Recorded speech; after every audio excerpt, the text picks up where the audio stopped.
Aloha and Tashi Delay from Kauai Tibetan Buddhist Dharma and Healing Center here on the island of Kauai.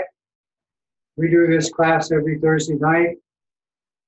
I'm Lama Tashi, and this is presented in the what we call the Tibetan shamanistic Lamaism tradition of Buddhism.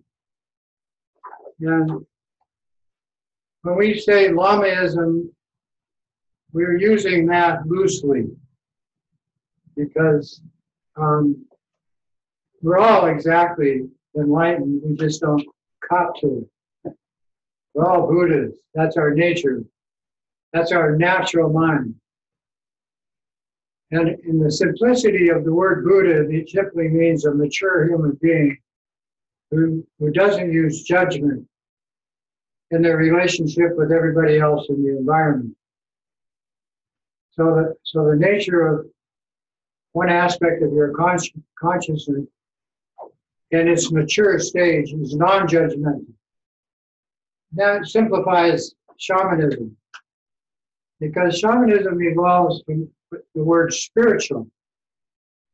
And this form of Buddhism, unlike most Buddhists, is not religious. We don't do that. We don't adore anything. It's not part of the practice. But this word spiritual simply means here we are on a planet in the middle of space. Well, tonight we're on an island in the middle of the Pacific. But like that, everything around us is inhabited. Your body is inhabited. It's inhabited with animals, they're called parasites, and it's inhabited with spirit. And it's also inhabited with your consciousness.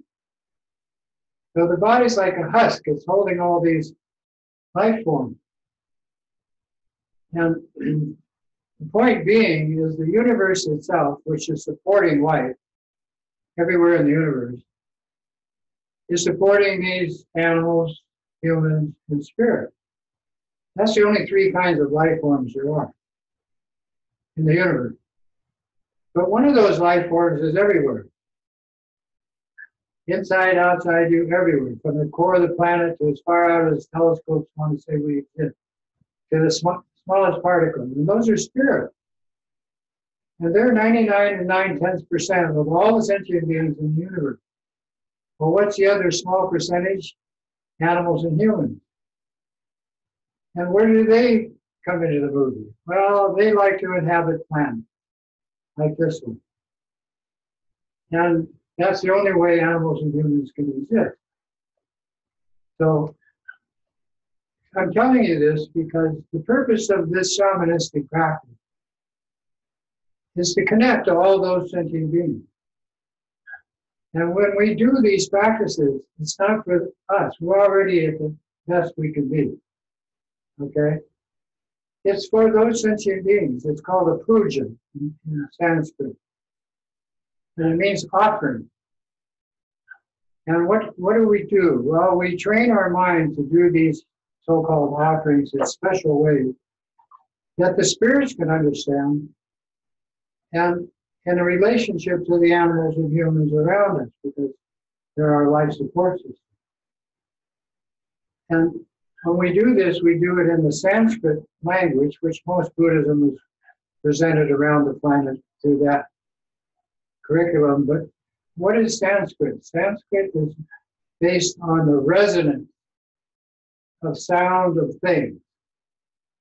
And culturally, we have so many different ways of doing things and so many languages, we need one to present all of them.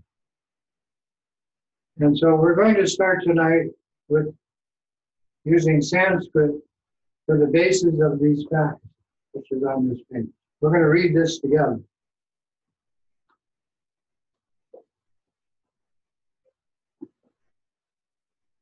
The first part that we're reading is called the altruistic motivation. And it does what I just said, or it says what I just said. And that is connect. And this is how you do it. In order to attain enlightenment for ourselves and limitless sentient beings, our mother, We now, all together, take refuge and offer prostration. We go for refuge to all glorious holy ones. We go for refuge to all the yidams who are the deities gathered in our mandala. We go for refuge to all the Buddhas, those who have conquered the mind and gone beyond. We go for refuge to all this supreme Dharma. We go for refuge to all the noble sangha. And we go for refuge to all the Dakas and Dakinis, who are the protectors and defenders of the Dharma. All of these possessing the eye of transcendent awareness. To the Buddha, the Dharma, and this supreme assembly, we go for refuge to enlightenment. To the Buddha, practicing the sixth perfection, accomplished Buddhahood for the sake of all beings. Now we're going to chant this in Sanskrit. Now the top part, I'm going to chant it. That's because this room is inhabited by spirit. I mean, they're packed in here. You can't feel it. Believe me, this stuff attracts them.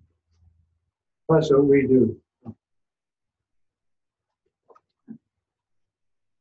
Then the second part we'll chant together in Sanskrit.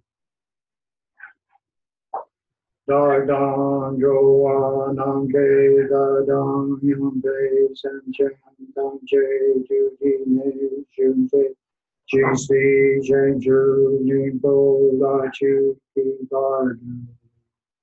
Then we chant the refuge. Alden Mahanamba Nama Shakshya Yiram Shukor Gila Suram Nama Shakshya Sanje Chomdende Nama Shakshya Namke Shunam Shakshya Nave Gendu Namam Shakshya Awo Kanjo Chokyom Shone Shoye Sheki Shedam Namam Shakshya. In the Bodhisattva prayer. Sanjay Shodam Shoti Shanam Chanchu Vaju Dani Chatsu Shri Dani Jinso Tipe Shonam Tisora Sanjay Rupa Shom. Now, what is this? What is this? This is vibration. This is your speech in a powerful mode of coming together. And the coming together part is a universal energy field. Because in the way the universe is operating, there's no such thing as separation. That's a Buddha field. But in your mind, you have all this idea of separation. That's the only difference between an enlightened person and an unenlightened. That's the only difference between us and the way the universe operates. So the universe is in a, why do we call it a universe? It's in union, it's vibrating, everything's together. There's no separation, everything's interconnected to you. And if you accept that and understand it, then you're enlightened. We use that word a lot in Buddhism, enlightened. But it just simply means that one part of your mind is totally in harmony with the universe around you. Then the other part of your mind is not. It's in the drama world, it's in the judgment world. It's totally distracted to that natural way everything is moving and changing and flowing all the time. So if you're in harmony, you're healed, you're healthy. That's it. Physically, mentally, emotionally, and most importantly, spiritually. So everything we do in these practices, starting with this refuge, is just to accomplish it and do it quickly, because we're short-term. Each and every one of us, we don't know what comes first, the next breath or the next life. And that's the way to live. You know, when I was a hippie in the 60s, we had a saying, this is the first day of the rest of my life. Remember? Cancel that. Because of impermanence, it's better to think that you don't know what comes first, the next breath or the next life. Then live according to that and see what flavor you get. Okay? That doesn't mean you have to be morbid about it. Say, oh my God, I'm going to die and all that. Of course you are. Of course we are. You know? And now we've got it in a situation where the extinction process is full bloom. You know, on this island, 90% gone. We're still here. We lost a lot of animals, critters. And in the ocean around us, gone. Okay? But the whales are coming. So anyway, to present this class, it's good to know that there's two levels. There's the level for somebody who wants to learn to control their mind, to meditate. Okay. Now meditation comes in two flavors. One of them is meditation itself, which simply means how to focus your mind single-pointedly on one thing. That's meditation. Now Lama Rinchen, my teacher in Honolulu, he used to say, visualize a pineapple. In fact, he'd have a pineapple sitting on the table. Visualize it. Okay, so we sit there for 15, 20 minutes. And he says, did you see it? He said, yeah, it's right there on your table. No. Did you see it in your mind? Can you imagine it? Can you imagine it right here without seeing it over there? That's meditation. Why is the imagination so useful?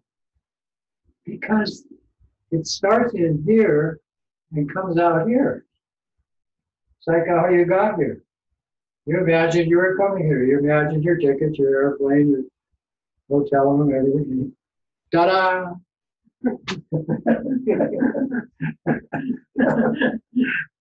That's how you got a human body, too, if you want to know. Okay. Also, very good karma. It's really hard to get a human body. There's trillions and trillions of animals, uncountable. Humans, a mere 8 billion. That's all. So, the two aspects that meditation is useful for is, first of all, the simplicity of what all meditation traditions want to accomplish is a state of peace and tranquility. Calm. We call it calm abiding. Sunyata in Sanskrit. The problem is, you get to that and you stay there. You fixate on it. Not a good idea. Okay, because that doesn't help you deal with the emotional complex that you have going on. Yes, you're peaceful, but what about your anger? What about your desire? What about your arrogance and thinking you're so superior because you can meditate? What about feeling inferior because you can't? How about the ignorance part, where you don't even know what to do? And so those are the complications of the drama mind. It's called samsara. And it simply means habit. It's tendency, habitual tendency. And where do they come from? Thousands and thousands of lives that we've lived before. Those tendencies don't go away. They follow you from one life to the next. And they come up at the most inopportune time. You know, you wonder why, how did I propel myself into this awful situation? You know? Why me, God? I hear that one all the time. Why is there so many thousand, million, billion people suffering and few have everything? And it's called karma. And here in Hawaii, we use the term, what goes around comes around. That's true. And the simplicity of that is we're in a state of cyclic existence because of the drama mind. So it's absolutely necessary to learn to meditate, to get out of that program, to take the judgment call out of your mind. And the other nature of your mind, there is no joy or sadness in that state of consciousness. And it's inherent, it's your heart. It's your heart mind. That's how we symbolize it. You know, like Valentine's Day or Christmas or however you want to think of it, generous, kind, considerate, compassionate. Okay, so we start to meditate. At the beginning, in Tibetan Buddhism, they don't fool around with it. Because what's keeping you alive is air. And you're breathing air. And if you don't do that, you're dead. So we start with the breath. And we start with the imagination and focus on the breath. To do that, this will be the starting level of the practice tonight, and we're going to take it into the elements of healing, which is very simple to do. And then we're going to go into the more structured aspects of how to deal with the cause of the emotional tendencies that are inappropriate. Okay, so we start.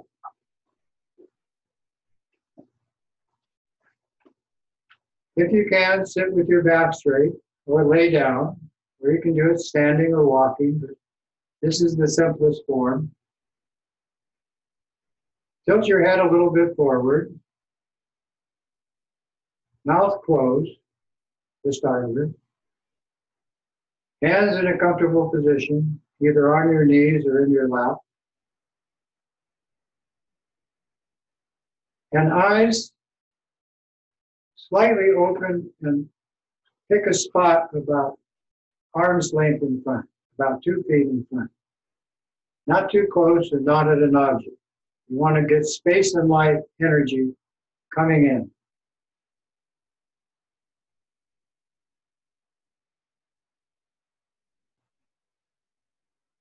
Then simply bring your awareness, your focus, to your breath. To start with, simply watch the inhale, diaphragm expanding, and the exhale.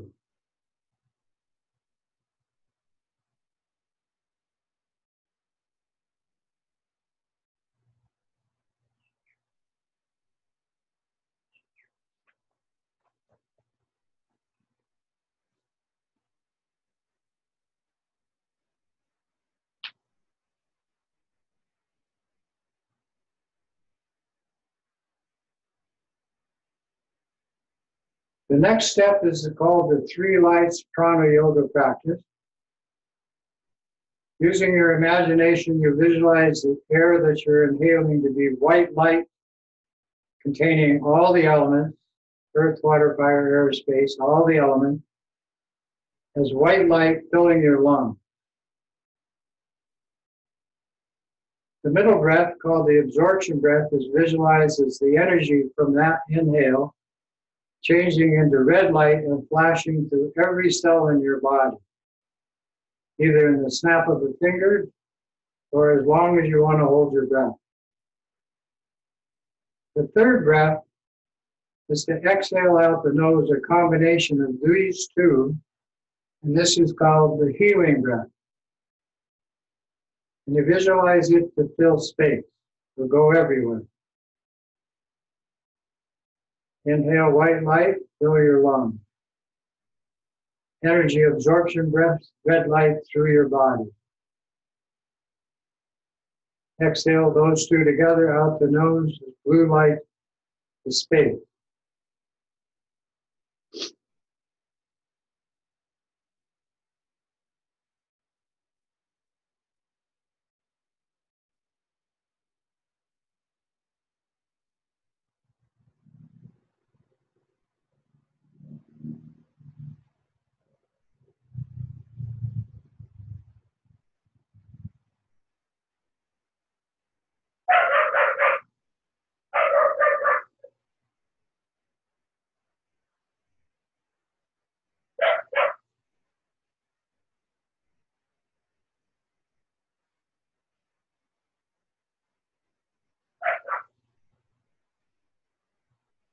And in a formal session, you would do this until you feel yourself start to settle.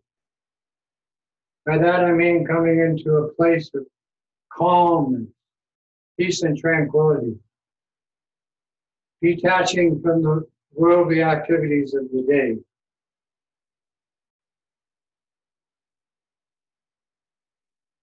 Once this is accomplished, then you simply take your focus off your breath and collect the code of the three lights, the white, the red, and the blue. Bring them all together with your imagination and place them as a particle of energy or light in the very center of your chest, creating what is called a chakra, an energy center.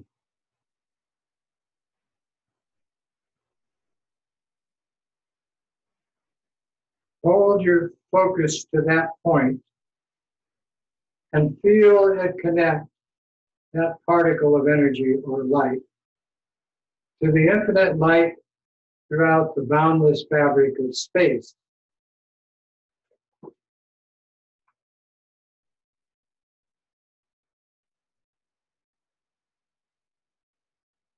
So you are simply contemplating space.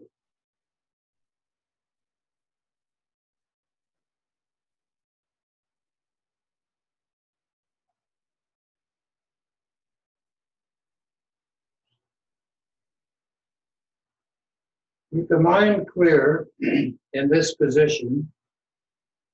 Use the imagination focusing on that particle and see it expand into a small, clear light sphere of light.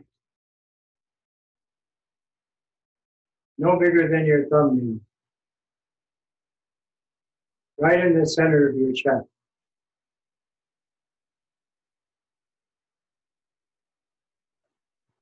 Keeping focus and imagination together, visualize that small sphere of clear light to expand.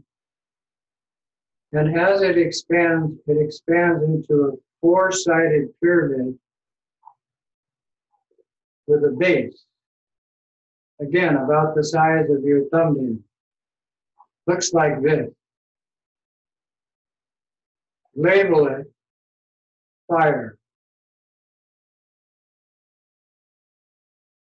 It represents all the elements in one symbol: earth, water, fire, air, space. So we're labeling the radiation or fire energy for healing purposes.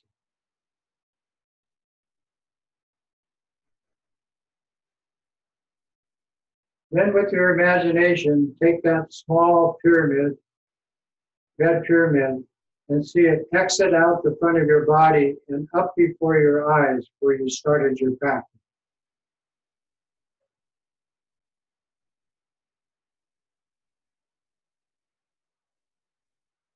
Then imagine it to grow so large, maybe as big as this room, so that you can see yourself just as you are inside this red pyramid of radiation.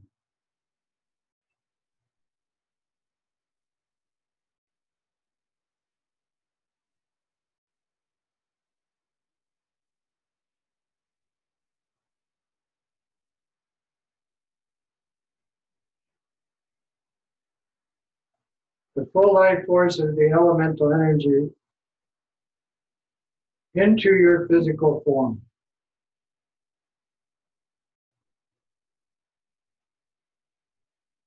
psychic energy, the most powerful.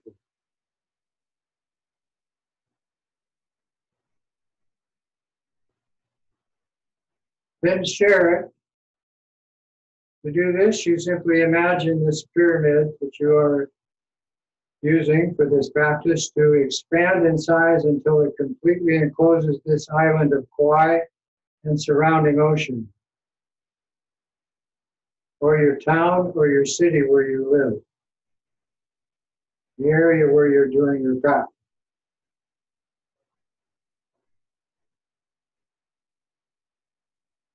Then you share it further by expanding it to completely enclose Mother Earth, including her atmosphere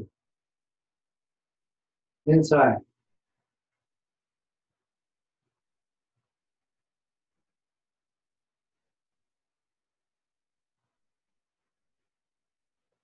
Keeping your imagination and focus together, expand it in size to completely enclose our solar system, an area of billions of miles in every direction.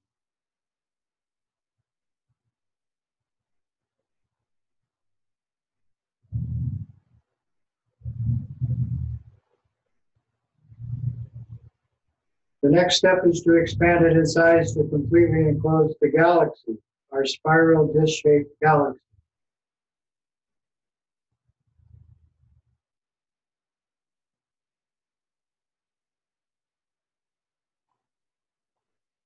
And then move beyond your conceptual ability and merge it with boundless space. No meditation. Relax your mind in space.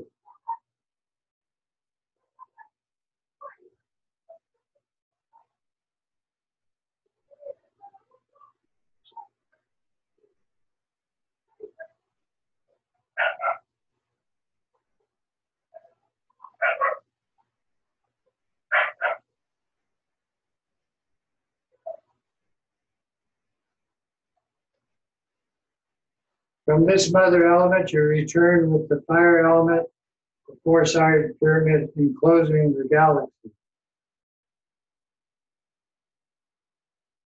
Shrink it in size to enclose the solar system.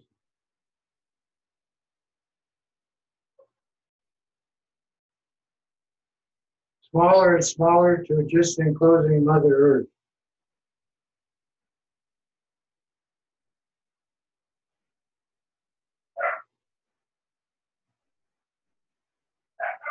Then again, the area where you practice, we use this island of Kauai, inside.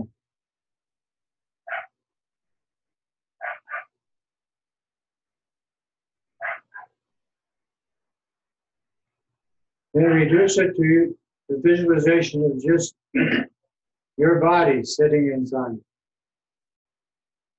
In this way, you bring the full life force support of the entire universe into this symbol, into your physical form for healing.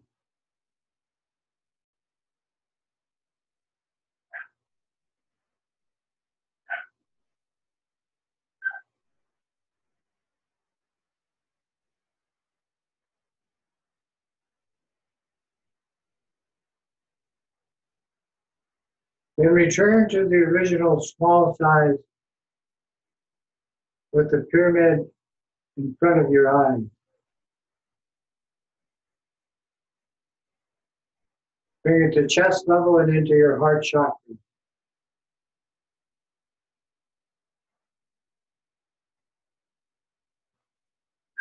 Shrink it to the small sphere of clear light and keep shrinking till you reach the particle, which merges with the infinite light of boundless space, and relax. Again, no meditation. Simply be present and contemplate space.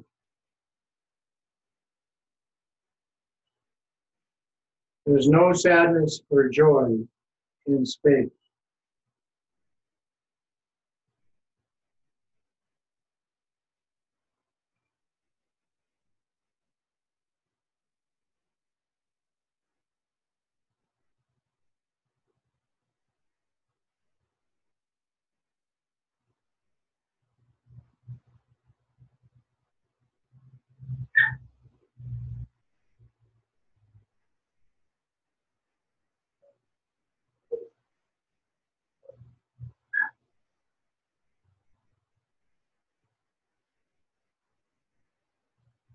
Being in the present moment is called timeless awareness. That's the nature of your mind and the universe.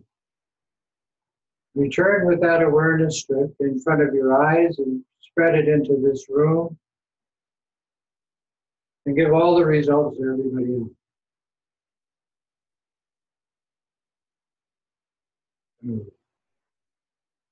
Is that last part okay? But I want to hold it. Any questions?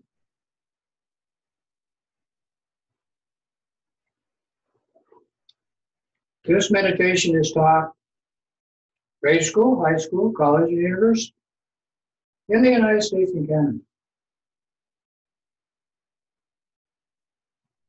I know because I've done it. That makes it applicable. An application for any level of individual who wishes to manage their own consciousness. It's not the only way to do it, you know. In the United States and Canada, we have the Hindu tradition of Hatha Yoga, which is excellent and good for the body, and it's good for the mind, and gets you peaceful. It's also a very nice social program. You get to meet all kinds of like-minded people. We do Hatha Yoga in the Tibetan tradition too. It's called prostration. And if you've ever seen movies in Tibet, you see the people laying down and standing up, like in Lhasa. They're going from their house to the teacher's monastery. 6 steps, lay down, stand up. 6 steps, lay down, stand up. 6 steps. Really, it's called prostration. What is this useful? Well, first of all, it saves you from going to the gym, which I still do that. But this energy program that we're feeding on, this gravity thing, the Earth under us, what it does, and the stars around us, planets, and what they do. The motion of that is powerful. It's an energy program. But when you use this lay down standing up, that's Hatha Yoga, but we add 2 tricks to it. One is you say this refuge prayer, either in Tibetan or English. You memorize it, you say it. 2, you imagine a tree in front of you, and all the branches of the tree have lamas and all these symbols that we use in Tibetan Buddhism, like a bunch of crows in the tree. And the tree is coming out of the lake, and the lake has all kinds of animals and so forth. And around the lake are all your friends, relatives, lovers, maybe Vajra brothers and sisters, people doing this practice. And you laying down and standing up. You imagine. And then you imagine everybody on the planet doing it with you. And then you imagine everybody, all these spirit critters. There's 4 categories of spirit. You know, everybody believes in spirit. That's the religions of the planet. Christians, Catholics, they've been dealing with spirits since Jesus. Right? Look at the Phoenicians. They got so much energy out of this symbol that they ran their whole society with it. They built them everywhere, out in the middle of the desert, which at that time it wasn't really desert. The earth, water, fire, air, and space makes everything. God doesn't make it. Elements make it. You can believe God makes it. That's nice. That takes the responsibility off of you and puts it on somebody else. That's okay. In fact, you can mix that. But the elements are what you take in your food, your water, the air you're breathing, the clothes you're wearing, the kind of car you're driving, the house, what kind of plants and so forth you got where you live. Energy. And I'm explaining this because this is the next level of spirituality. And it's limited. You know, we have 8 billion humans, maybe a couple of 100,000. But even think, try to connect. I mean, if they see the Dalai Lama, of course, that's a connection. But practice. This is the lineage I follow. It's called the practice lineage, Kagyu Lamas. There's 12 different lineages, and all the masters are alive. 4 women and 10 men. They're all over the planet. Okay. But in Tibetan Buddhism, there are many different lineages. The Chinese didn't kill them all, managed to escape. But these lineages are simply to bring the earth, water, fire, air, and space element together with 5 inner natures in your natural mind. And what I've already spoken is unity. And this Buddha symbol represents that, just by the position of the hand, called the earth touching gesture. Okay, so this is symbolizing, yes, you're mature, but you're connected to the earth and everybody on it. You have to have compassion if you're going to be powerful. If you're not, you end up as a politician.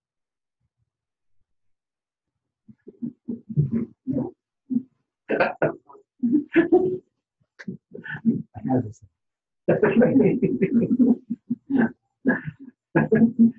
There was some other kind of weird. This aspect of unity is to get the ball rolling. Yeah, you're integrated. You just integrated yourself to the whole universe with that 5 elements. The 3 lives are your body, speech, and mind working together. That's all you can train. You don't have anything else to train. I mean, you can train your dog, your cat, your relatives. Body, speech, mind. And so to do that in Tibetan Buddhism, you want to take those 3 into a vehicle of maturity by understanding that there are 4 other energy fields that you can spiritually evolve with. And the next one is what we're doing with that refuge. We're not only including everybody in everything, but we're also setting up auspicious circumstances so that we can all move together in this program. You know the word me? We have imagination, right? Take the M and turn it upside down. What do you get? Read. We read. That's it. Yeah, see, that's how imagination works. This is the we thing. So this path that we follow is all about, you know, here's a Dharma center, healing center. Abby does her massage and everything. But there are a lot of other things that we do that, like we have a stupa here. You should go see it. And it's set up for healing. No, we don't have to be there. We just send people there. Yeah, go down there, walk around the stupa, see what happens.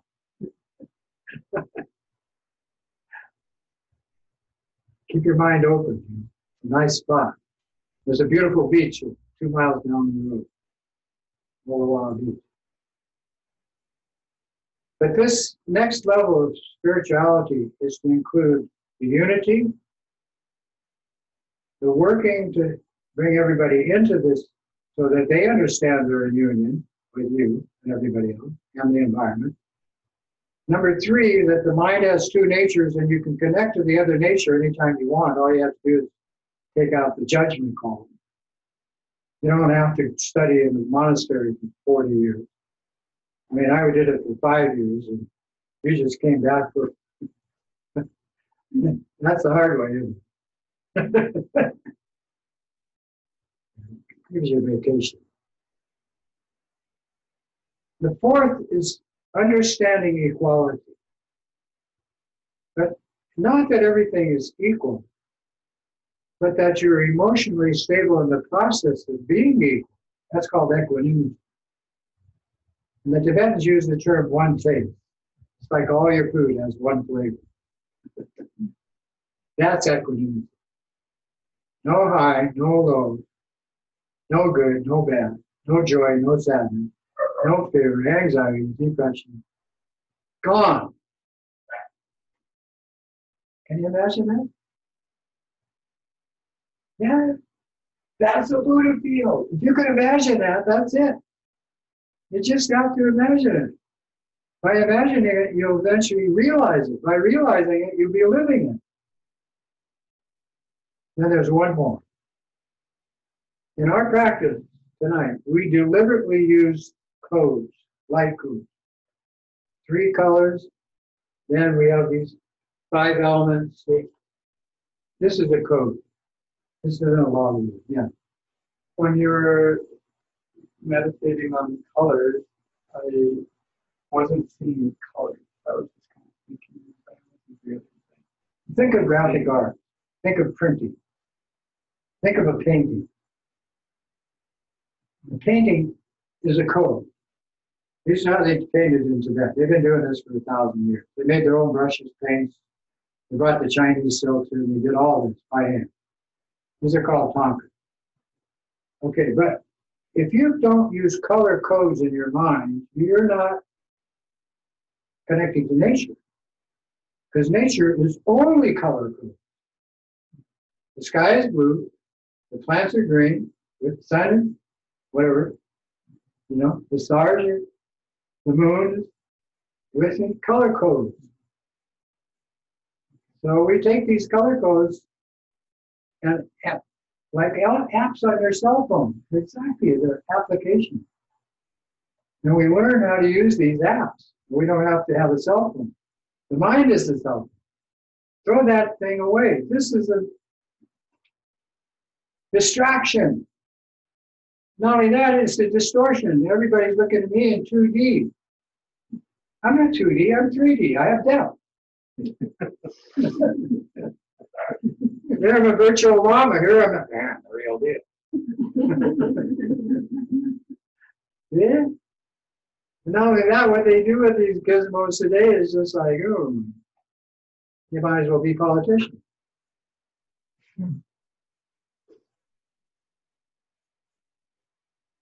Code, the 5th code. Discern that the drama field is counterproductive in its entirety. But it's so much fun. Yeah, is it? What goes with pleasure? What goes with disgrace? Shame. What goes with law? Gain.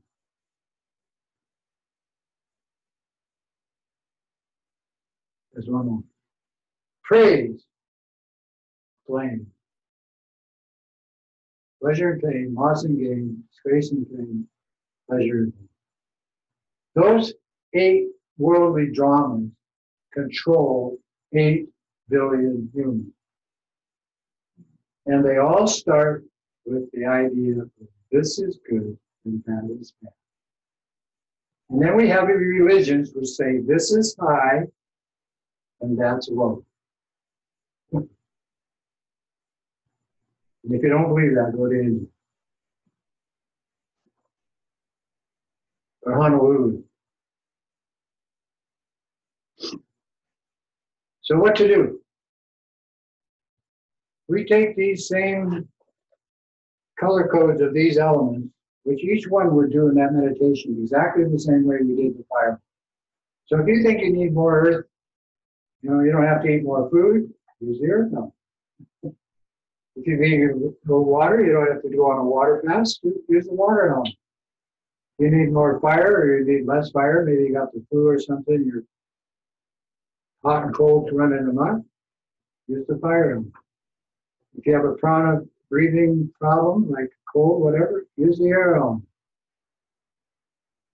And whatever you need to get out of the drama field, use the space element. That's your natural mind. There's nothing there. And it exists in your mind. It's the totality together. It's called the mother principle. If you don't have space, you don't have earth, water, fire, and air. If you don't have earth, water, fire, and air, you don't have the universe. If you don't have a universe, you don't have sentient beings, we wouldn't be doing this.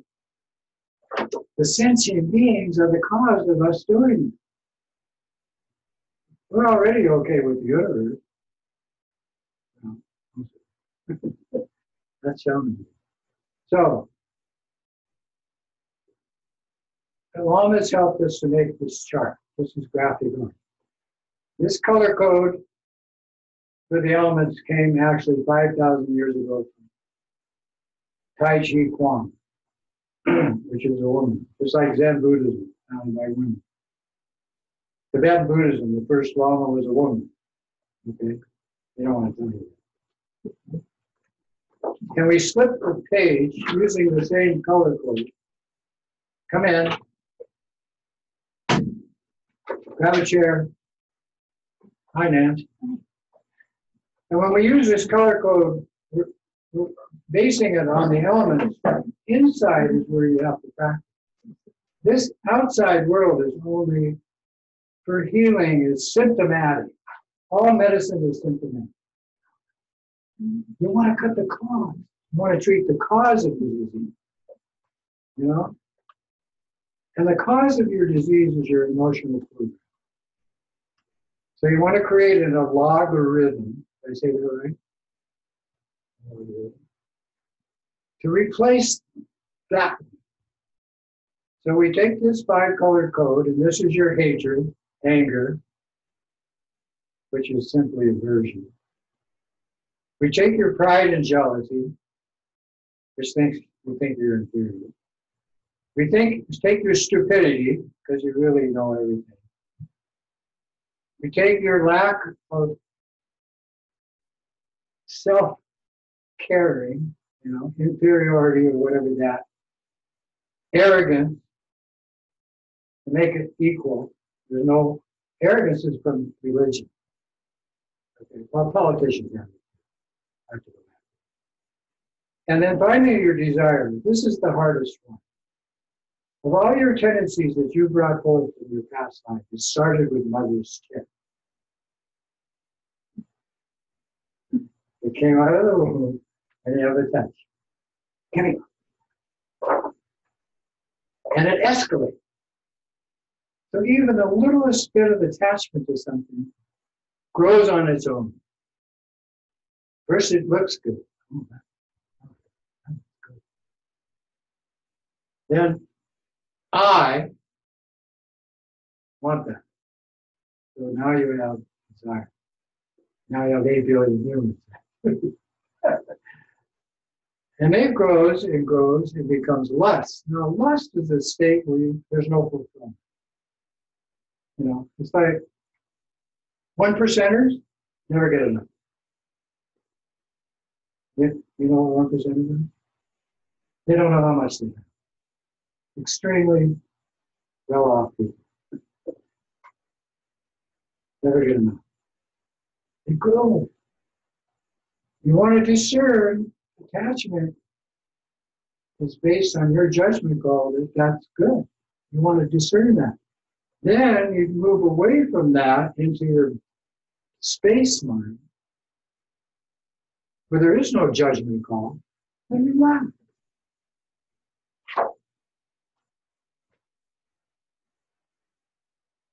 That covers 105 sutras, 1,000 tantric practices, and all the meditation techniques to connect the natural world with your natural mind.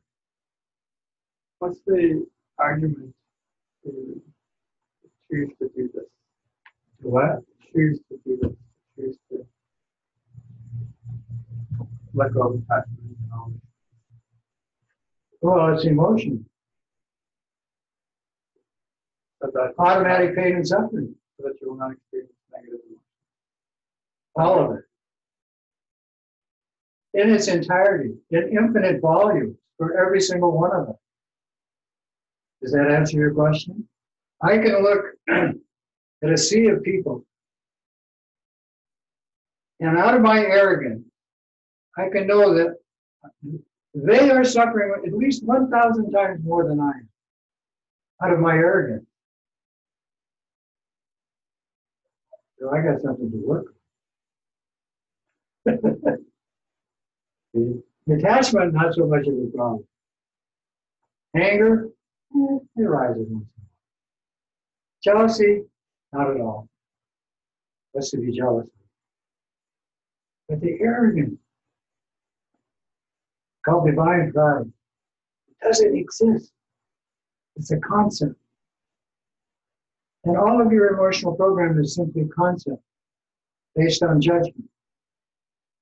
And they can be reprogrammed as simply as that computer can change its program. We went from Skype to Zoom. All we had to do was download Zoom. So in Tibetan Buddhism, all you have to do is download a practice that will deal with the cause of all your pain and suffering, which is your emotional judgment call. There's nothing other than that to change.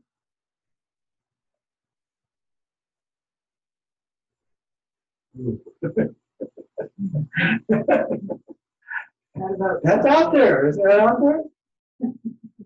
Yeah. Okay, so now we're going to go in there. Sit with your back straight.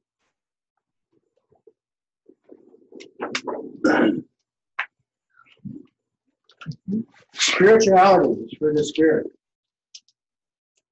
This was made for the Children's Museum 25, 30 years ago.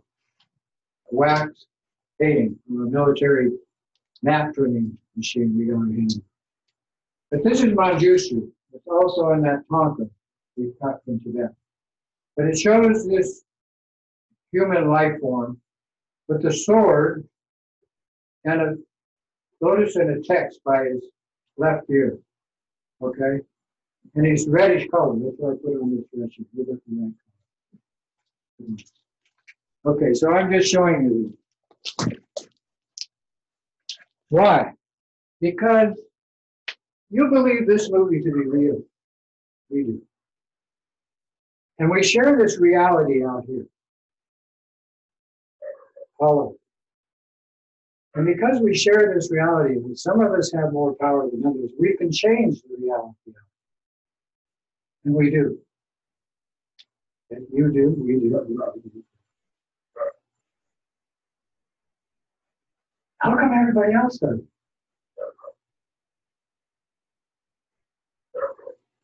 Everybody else what? Doesn't. Because they don't. They can't imagine it to be anywhere other than the way they're experiencing. So it's their experiencing program which has got a grip on them. And then their emotional involvement with those experiences. They fixate. You think that's the only way it can be. You think. Okay? So the thinking is the obstacle. So that's why you want to take your thinking and turn that principle of thinking and use the imagination of your thinking. Okay? Now, where do thoughts come from? This is an important point. They come out of nothing and they go back to nothing. They come out of space and they go back to space. You cannot hold a thought. Okay, I am very angry. If I take away the obstacle of that anger and myself being angry and just take the anger, I can't hold it. What does that tell you about anger? It doesn't exist. It's a made-up program. And worse than that, when you get it going, the brain does things with it that causes secretions to go through your body that can kill you. And do. They cause cancer. So just simple aversion is the cause of cancer. The doctor's not going to tell you that. Psychiatrists, they don't have a clue. Okay, if that one is so counterproductive, what about the other emotions? We have thousands of these. The Tibetans mapped them, 84,000. 24,000 in each category. Like that. But the emotional program for us is believing this movie to be real. This is not real. This is an illusion. It's like you're driving down the highway and you see a lake in the road, or off in the desert. Your mind's telling you it's water. So That's it. what is real? Everything. You've got to do that one too. Because it's real for everybody else. Oh. Can't leave everybody else out of the movie. See, I told you that at the beginning. Compassion is absolutely necessary. You know this is not real, and you can manipulate this illusion like a magician does. This hand doing one thing and this doing something else.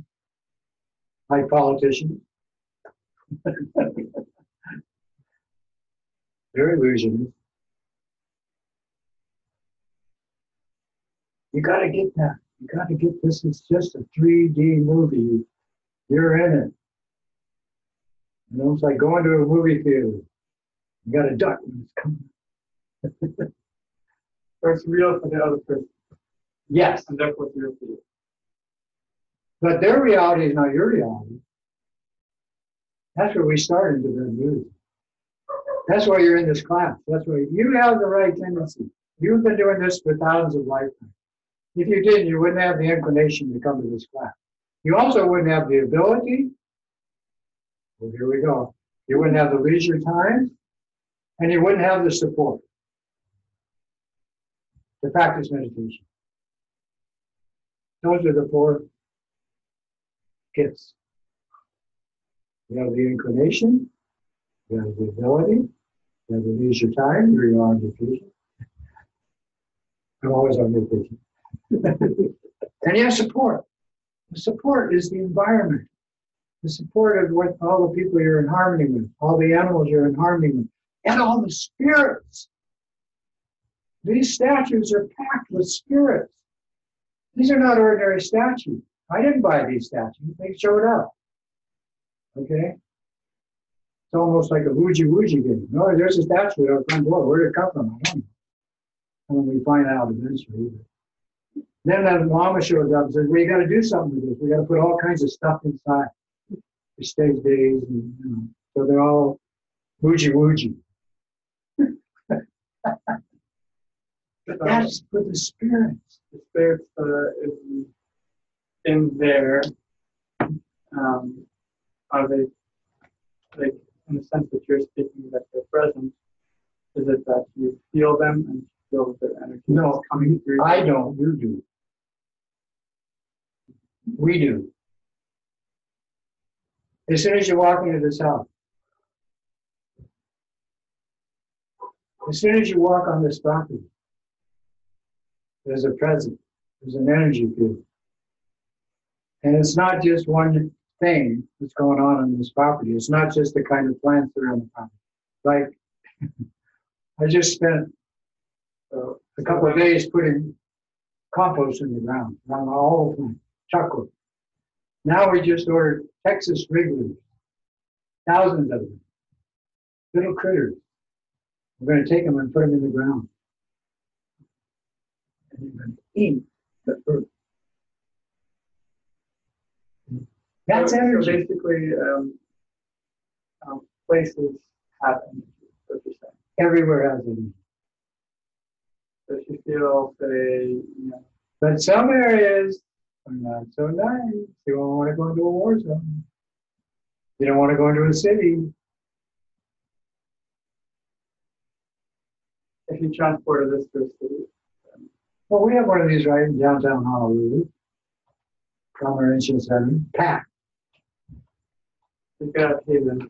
You walk into that place, you start sizzling. This is life. But the purpose is so that you get healthier in the process of making everybody else happy. And presenting this in a way that's all inclusive. And you keep those two thoughts in mind. It doesn't exist, but it does. It doesn't exist in your reality, but it exists in everybody else's reality. How does it exist in your reality is the practice. How does it exist in everybody else's practice? It's karma. Nobody believes in karma on this planet, or they wouldn't have to live. Get that? That's a sad state. So back. Boo. Da. Boo is energy. Light. Da is the vibration of that energy. It's the sound. Okay? If you are on the way to being Buddha, you must, in this tradition, be a Bodhisattva. Bo is Buddha in a smaller energy form. So we're Bodhi. We're Bodhisattva. We're practicing. Are we mature? Yes, we're mature. Are we fully mature? Yeah, maybe we are, maybe we are. Give us some space to grow here. Okay. So, when you become one of these, you pick. So it doesn't matter the Buddha form or the Bodhisattva image. It's illusory. It's made of light and it has a color code. Also, it's in human form only. Never any other kind of form. No animal, no weird alien stuff. This is not cartoony. This is not the cartoon. This is not real. But you're a rainbow body. So you take your ordinary body, this one you think is solid, fixed, and more or less permanent, and change it into the rainbow body, which is only a symbol of the illusory nature of everyone and everything. It's a symbol. And you know this be true because you've had near-death experiences. You've had flashes of it in dreams or extreme physical activity. Prostrations is one. Sex is another. Extreme physical orgasm. Getting close. See? All different kinds of ways we've tapped into it. We know it's there. We can look at the sky, and if you can be very, very still and focused, the sky will talk to you. I sailed across the ocean to get to Hawaii, 5,000 miles. Nothing but open ocean. Never saw anything. I saw an island, I saw a boat, I saw one airplane. Trillions of birds. Sea life. But the ocean was talking to me the whole way here. And we didn't have, what they call GPS. It was called the RAN in those days. No, we were dead reckoning the whole way. It means if you do it that way, you're dead. So this is like that. So you imagine your body to be this illusory symbol. Now the symbol, we have many of these, but the one we're going to use tonight is so that you understand your true nature and how to use it. And so that you understand that everybody else is in a different reality than you are. That doesn't mean they're separate. It just means their mindset is different. Okay? You must have compassion as if they were your children for every single animal, human, and spirit in the universe, based on that idea, called the mother principle. The patriarchy, yeah, we need both, but we don't need the excess that we have on this planet. So we want to modify what's going on. Maybe we can turn this extinction process around. But if not, this is not the only planet we're going to take birth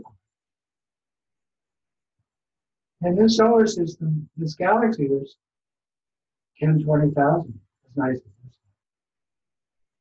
And you can beat any one of these, you just can't take the body. Or the body that you're wearing now. So, to give you a sample of this kind of energy, the 3 lights, the 5 elements are going to become the 5 awarenesses, useful. we're going to have a sound, a creation sound, and we're going to have a mantra. And the mind is going to focus on those three, the creation sound, the mantra, and your body as this spiritual symbol, and everybody in your world equal. Same. Back straight, eyes in front, mouth closed, hands comfortable, head slightly tilted, eyes soft gaze to the space and light in front. Bring your focus to your breath. Imagine that the energy of the elements you are inhaling in the air into your lungs is white light, and hear the sound Om.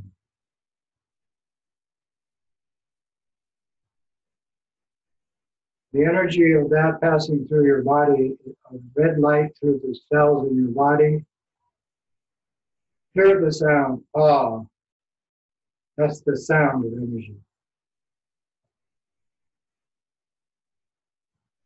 These two together, as blue light out the nose, you hear the healing sound Hum. And you imagine this to go to everyone in space.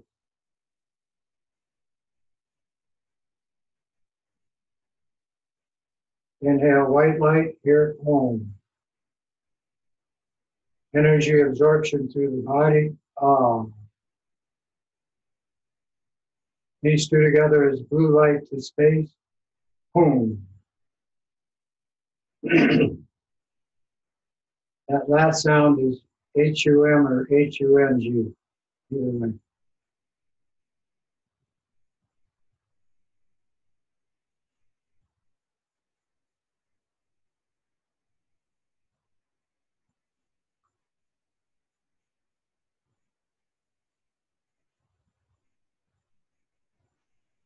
When you are breathing like this, with this code, with these three lights, and these three sounds,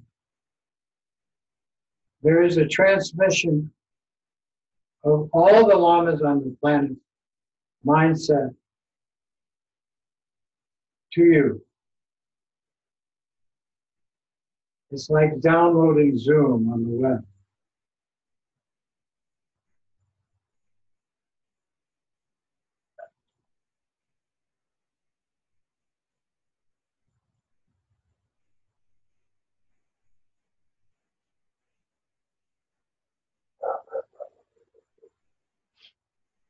Then you take your focus off your breath.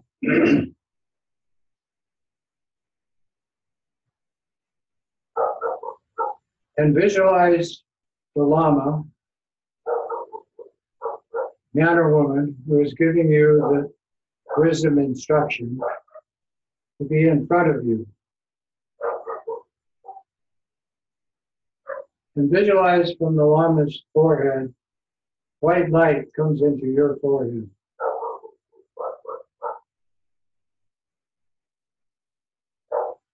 This is called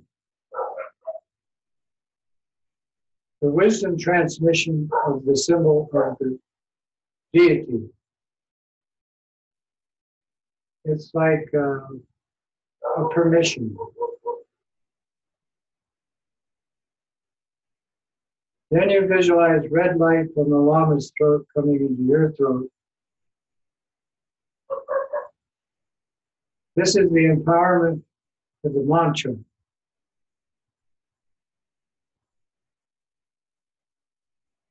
And then you visualize blue light from the Lama's heart center into your heart center. This is through the wisdom transmission to understand how to transform all of your judgment and emotional energy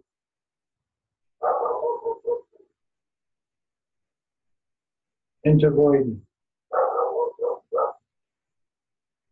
into something more suitable, more auspicious. Then the Lama in front disappears into you. And then your central channel, which runs from the top of your head to the bottom of your torso. In the center of your head, a white sphere marked with a white Om inside appears. In your throat, a red sphere with a red Ah. And in your heart chakra, a blue sphere with the blue Om.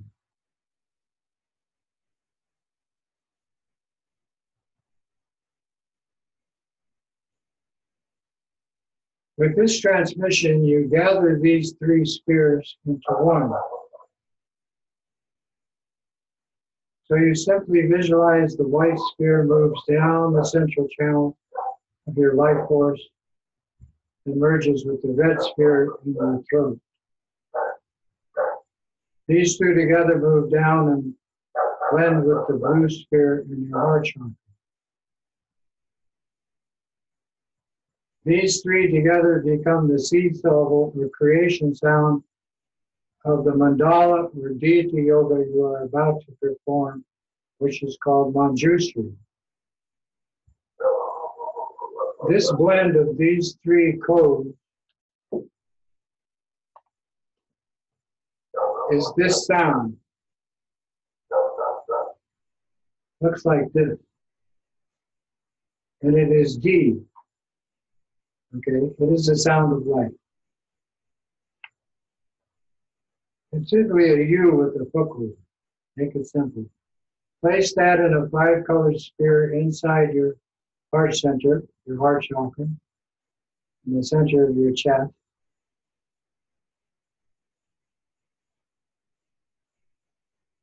The light goes out to all the lamas and all the symbols used in Tibetan Buddhism for all these shamanistic practices, comes back into the D, and you become Manjushri.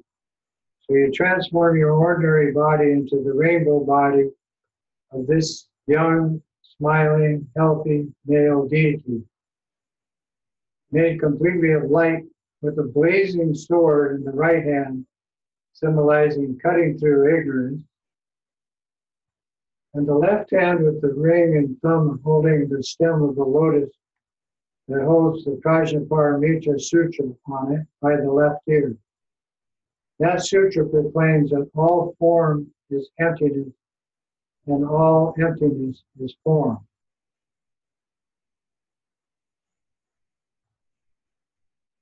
You're sitting on a moon disk, a sun disk, and a 32-petal lotus in the space of your mind. You are dressed in silks and jewels, which is the idea or the concept of we call the heavenly realm. Each of those jewels and silks are symbols of your quality. You have 3 eyes, and on your head you have a 5-jewel crown.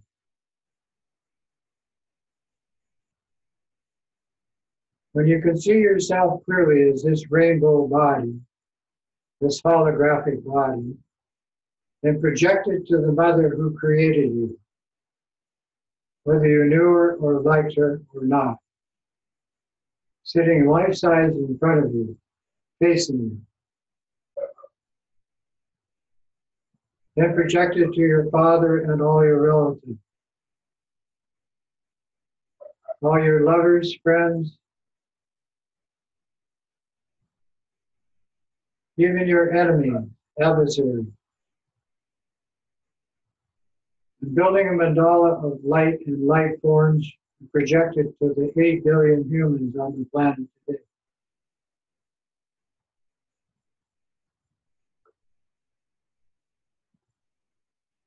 You sit calmly and project it to every animal in the ocean and on the land. Uncountable numbers. And then you project it to all the 4 spirit worlds that inhabit the universe. So in your mind, you fill the space of your mind with this mandala of light beings as this symbol of clarity and knowledge together, Manjushri.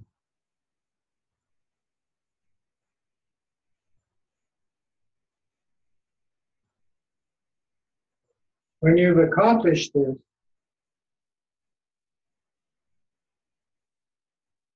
the heart mantra appears. The vibratory sound of what you are doing appears in your heart chakra as these 10 syllables arranged around the D. The D is red in color, small, and each syllable arranged around it of the mantra is a different color. And the letters face outward and are standing, like vertical. As you sound this mantra, energy pours from the D and the syllables of the mantra through your light body and exits in every direction as healing energy, just like the sun. And how the sun supports life in our solar system.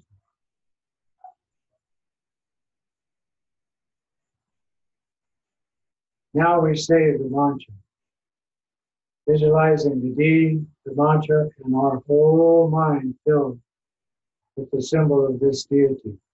Everything is elusive. Everything is a light show. Om, Am, Ram, Pam, Sam, Nam, Di, So, Ha, Om, Ara, Nam, Di, So, Ha, Om, Ara, Nam, Di, So, Ha, Om, Ara, Nam, Di, So, Ha, Om, Nadi, so Om Nadi, so to the top of this picture, Om Nadi, so Om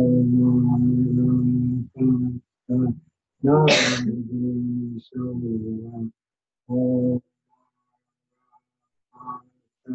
Nadi, so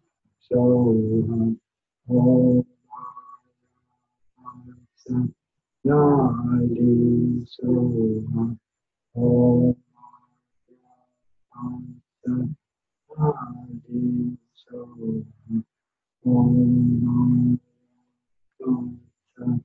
Nadi, so Om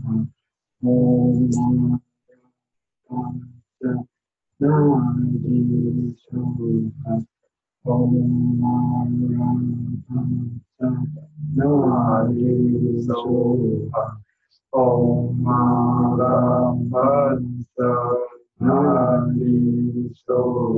Om Nadi,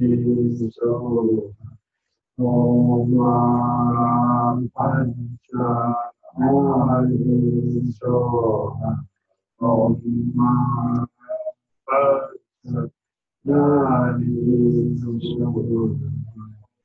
Now, so you get a feeling this blazing sword is to cut through ignorance.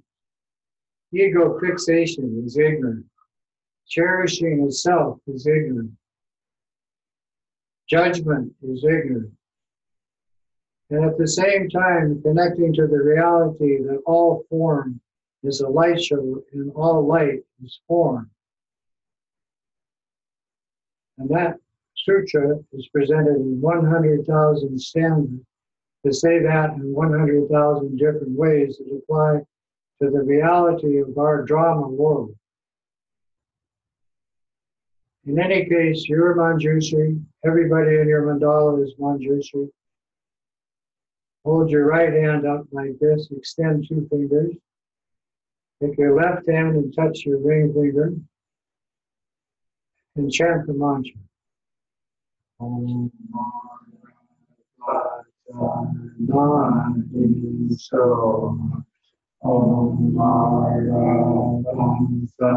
Nadi, so Om Arabhasa Nadi Soma.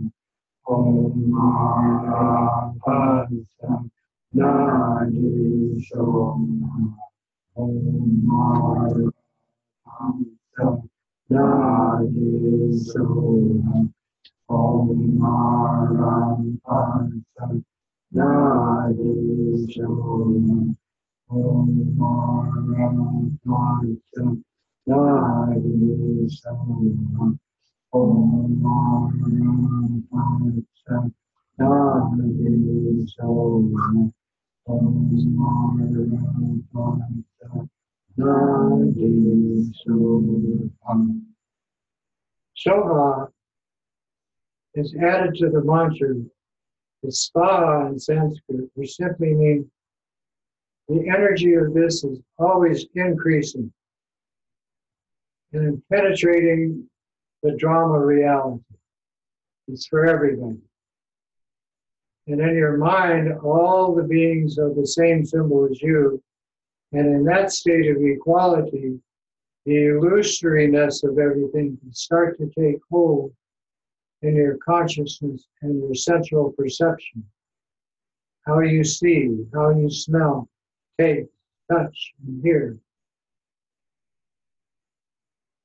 But most importantly, how you think. Om Nadi Soham. Om Nadi Soham. Om Nadi Soham. Om Nadi Soham. Om Nadi Soham. Om Nadi Soham. Om Nadi Soham. Om Nadi Soham. Om Nadi Soham. Om Nadi Soham. Om Nadi Soham. Om Nadi Soham.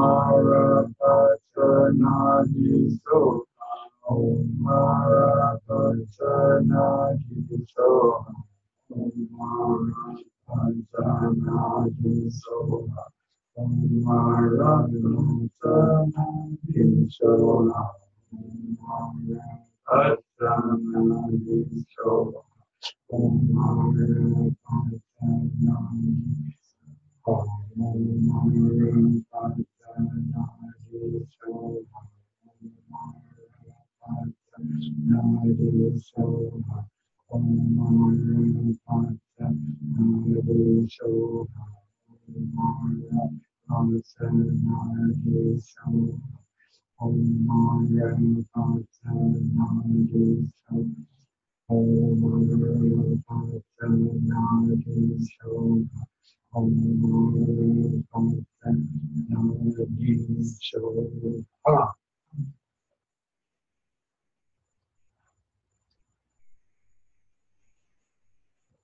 Now, without the mantra, see the D in your heart center, the red D, give it depth like a cookie. So it's 3D, an energy pouring through every nadi, every channel in your body, enhancing your life force for what's called spiritual prana, chi. And from the mantra, which is arranged clockwise around the D, same thing.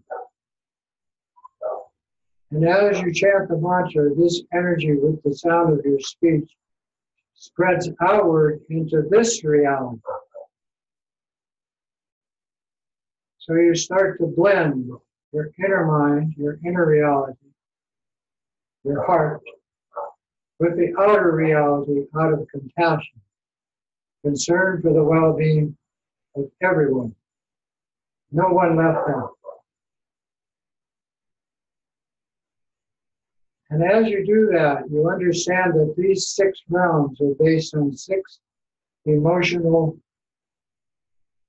conglomerations or programs based on judgment. And the program